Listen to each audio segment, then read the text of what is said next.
সময় হয়নি, কিংবা কখন যুক্ত হব সেটাও এখনও আসলে অনেকটাই আনসার্টেইন। নির্বাচনের আগে বড় সিদ্ধান্তের ইঙ্গিত। উপদেষ্টা আসিফ মাহমুদ সজীব ভূঁইয়া জানালেন, প্রার্থী হলে ছাড়বেন পদ। কার হয়ে লড়বেন নাকি স্বতন্ত্র এখনও চূড়ান্ত নয়, কিন্তু রাজনৈতিক অঙ্গনে শুরু হয়েছে জোর গুঞ্জন।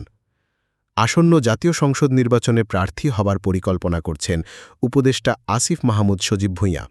শেষ পর্যন্ত নির্বাচনে অংশ নিলে উপদেষ্টার দায়িত্ব থেকে পদত্যাগ করবেন বলে জানিয়েছেন তিনি। বুধবার ১৩ আগস্ট বিবিসিতে প্রকাশিত এক সংবাদে এ তথ্য জানানো হয়েছে। এতে উল্লেখ করা হয়েছে, আসিফ মাহমুদ সজীব ভূঁইয়া বলেন, নির্বাচনে প্রতিদ্বন্দ্বিতা করার বিষয়ে আগ্রহ আছে।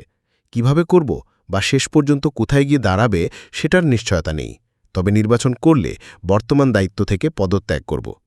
তপশিলের আগে নাকি পরে পদত্যাগ করবেন সে বিষয়ে এখনও সিদ্ধান্ত নেননি বলে জানিয়েছেন তিনি। আসিফ বলেন, নির্বাচন করলে শিক্ষার্থীদের নতুন দল এনসিপিতে যোগ দিয়ে তাদের প্রার্থী হবেন কিনা সেটিও নিশ্চিত নয়। কার হয়ে প্রতিদ্বন্দ্বিতা করব, এনসিপির বা স্বতন্ত্র হিসেবে প্রতিদ্বন্দ্বিতা করব কিনা সে বিষয়ে এখনও সিদ্ধান্ত নেয়নি।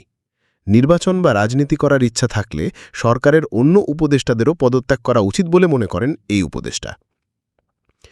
যারাই নির্বাচন করবে বা রাজনীতি করার ইচ্ছা আছে তাদের কারোরই নির্বাচনকালীন সরকারে থাকা উচিত নয়। এটা যে কেবল আমি বা মাহফুজ আলম এরকম না ইস্যুটা। আরও অনেকেই আছেন যাদের রাজনৈতিক পদপদবীও ছিল। আমার মনে হয় যে তাদের কারোরই নির্বাচনকালীন সরকারে থাকা উচিত নয়, বলেন আসিফ ভূঁইয়া।